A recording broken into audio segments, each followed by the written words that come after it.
دعا پونجی ہے، دعا کا فلسفہ کیا ہے؟ جب ہم یہ کہتے ہیں کہ رب تعالیٰ دلوں کے حال جانتا ہے، کہ رب تعالیٰ بن مانگے بھی عطا کرتا ہے، جو یہ نہیں دیکھتا کہ مجھے ماننے والا کون ہے، میرا منکر کون، مجھے واحد جاننے والا کون ہے، میرے ساتھ شرک کرنے والا کون ہے، اس کی رحمتیں سب پر برستی ہیں۔ یہ تو ہم خالق کی بات کر رہے ہیں، اس میں اس کی مخلوق کا جذبہ شکر اور ایکنالجمنٹ کہاں ہے اس کی رحمتوں کی؟ آپ صلی اللہ علیہ وسلم رات بھر عبادت میں مصروف رہے، دعا مانگتے رہے، لیکن یہ تو دیکھیے کہ دعا کے الفاظ کیا تھے۔ وہاں بھی اللہ کے دین کی فکر تھی، اس دعا میں بھی یہی تھا کہ اگر یہ جماعت مٹ گئی تو تیرا نام لینے والا کوئی نہیں ہوگا۔ یہ ایک چیز ہے کہ نوجوان مایوس نظر آتا ہے دعا سے بھی۔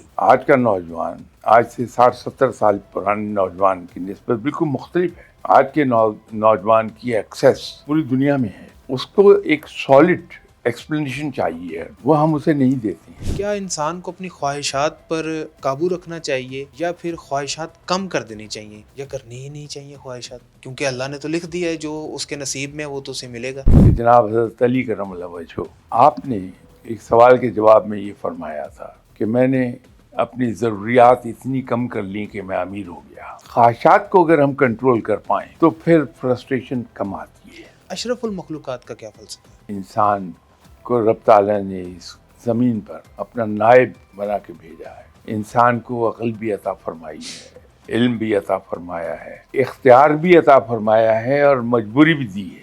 یہ چیزیں کسی اور کو حاصل نہیں ہیں۔ شاہ صاحب اب تھوڑا سا آگے اس کو لے کے چلتے ہیں۔ آپ کے بارے میں یہ کہا جاتا ہے کہ آپ دعا کرتے ہیں تو رب جلیل اسے مستجاب فرماتا ہے۔ میں اس سے ذرا آگے ایک سوال کرنا چاہوں گا۔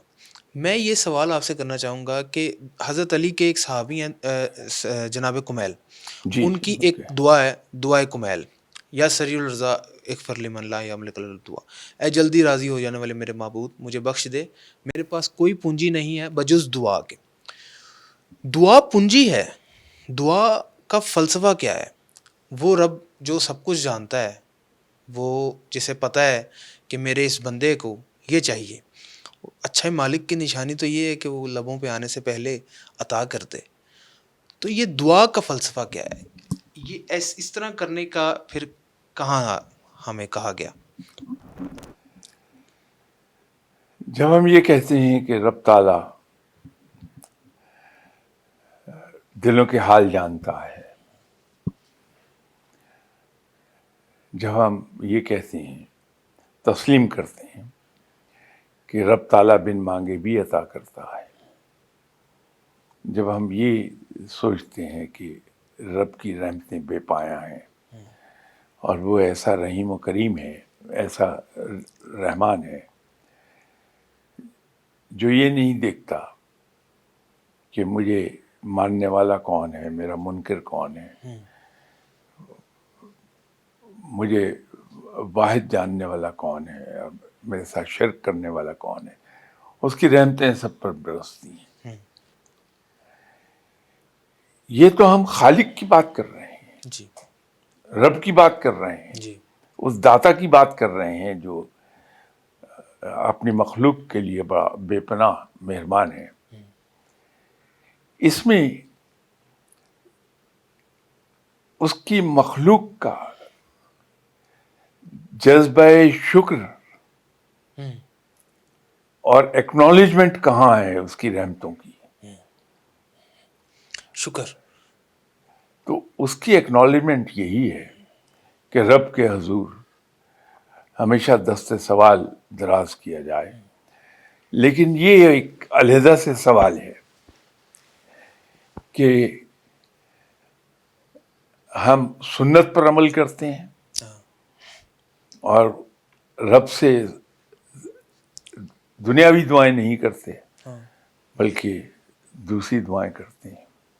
آپ صلی اللہ علیہ وسلم نے تمام عمر کہیں ایک بات بھی ایسی نہیں ملتی جہاں یہ ثابت ہو جائے کہ دنیاوی چیز مانگی، اپنے لیے کچھ مانگو، دنیاوی چیز۔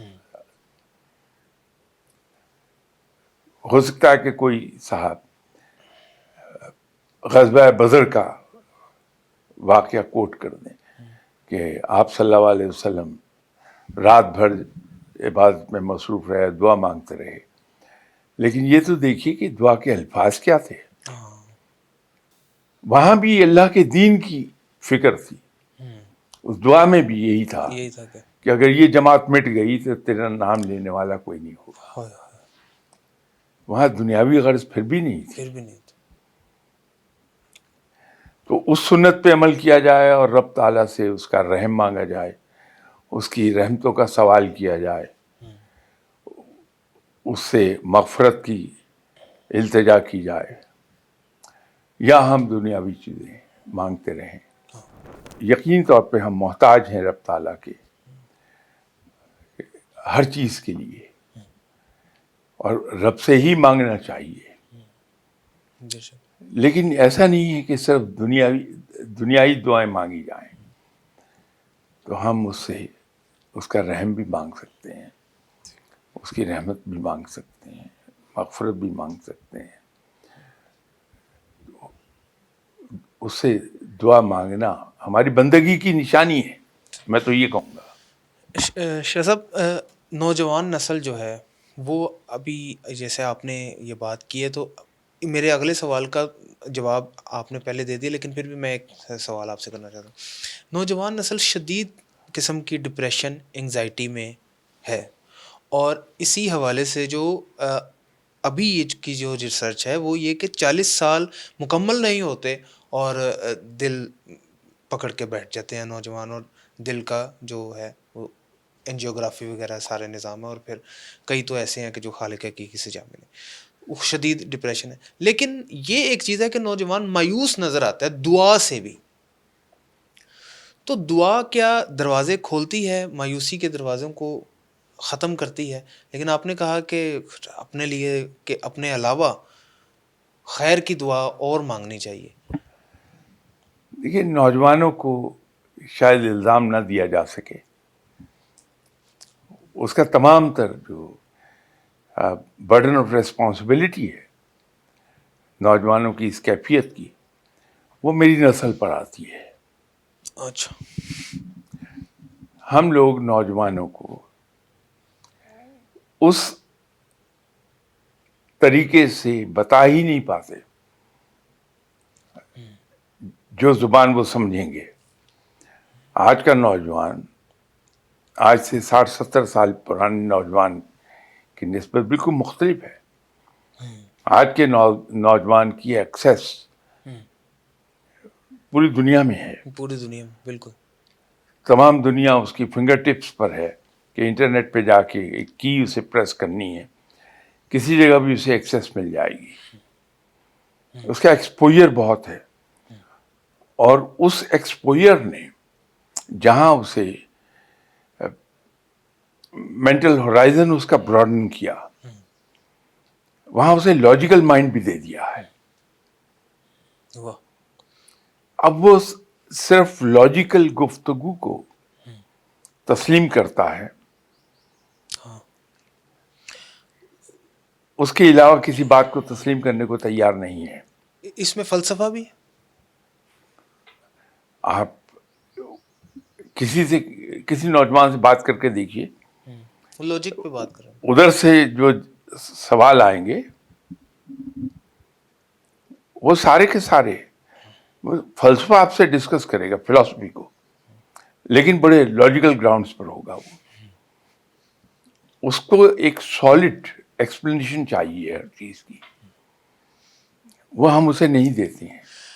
یہ میرا یہ سوال پچھلے سے متصل ہے کہ آپ کا میں نے ایک بیان سنا تھا، اس میں آپ نے کہا تھا کہ خواہش جو اللہ از اے بیسٹ پلانر، کہ اللہ نے وہ چیز آپ کے لیے پہلے لکھ دی ہوتی ہے، آپ اس کی خواہش کرتے ہیں.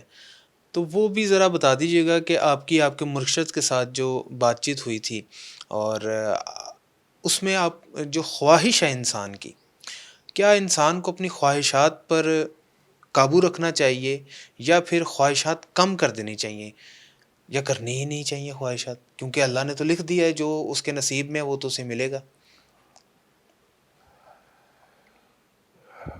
یہ شاید جس گفتگو کا آپ حوالہ دے رہے ہیں وہ میں اتنا کلیئرلی کر نہیں پایا ہوں گا جو آپ پر چیزیں واضح ہو جاتی ہیں. اصل میں بات یہ کہہ رہا تھا کہ جناب حضرت علی کرم اللہ وجہہ آپ نے ایک سوال کے جواب میں یہ فرمایا تھا کہ میں نے اپنی ضروریات اتنی کم کر لی کہ میں امیر ہو گیا. واہ واہ، سبحان اللہ. اس پر بیس کر کے میں نے عرض کی تھی کہ انسان کو پریشانی زیادہ اس وقت آتی ہے جب اس کی خواہشات حد سے بڑھ جائیں. تو خواہشات کو اگر ہم کنٹرول کر پائیں تو پھر فرسٹریشن کم آتی ہے. وہ میں یہ عرض کر رہا تھا. نہیں شاہ صاحب، میری یہ خواہش تھی کہ میں آپ کا انٹرویو کروں، تو میرا اس میں طمع تو نہیں تھا نا کہ میں آپ کا. نہیں، یہ تھوڑا سا شاید ریلیونٹ نہ ہو یہ بات. جب ہم خواہشات کی بات کرتے ہیں تو ہم دنیاوی یا میٹیریل گینز کی بات کرتے ہیں. یوں کہہ لیجیے آپ میٹیریل گینز کی بات کر رہے ہوتے ہیں. میں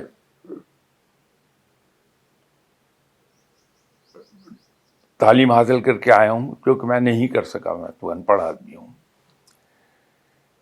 تو میری خواہش یہ ہے کہ مجھے ایسی جاب مل جائے جہاں میں بہت بڑا باس ہوں. اب میں یہ نہیں دیکھ پا رہا کہ جس آدمی سے میں انسپائر ہو رہا ہوں اس کو دیکھ کے، اس کی بیک پر اس کا 30 سال کا ایکسپیرینس ہے. ان 30 سالوں میں کس کس مل میں سے وہ گزرا ہے، کیا کیا محنت کی ہے، وہ میری نظر سے اوجھل ہے. میں اس کا آج دیکھ رہا ہوں. تو خواہش میں یہ کر رہا ہوں کہ میں اس طرح کا باس بنوں. مجھے پہلی جاب زندگی کی جو ملے وہ بھی ویسی ہی ملے جیسا وہ ہے. ایسا ممکن ہی نہیں ہے. مجھے ایز جونیئر ایگزیکٹو اسٹارٹ لینا ہے، پھر میں وہاں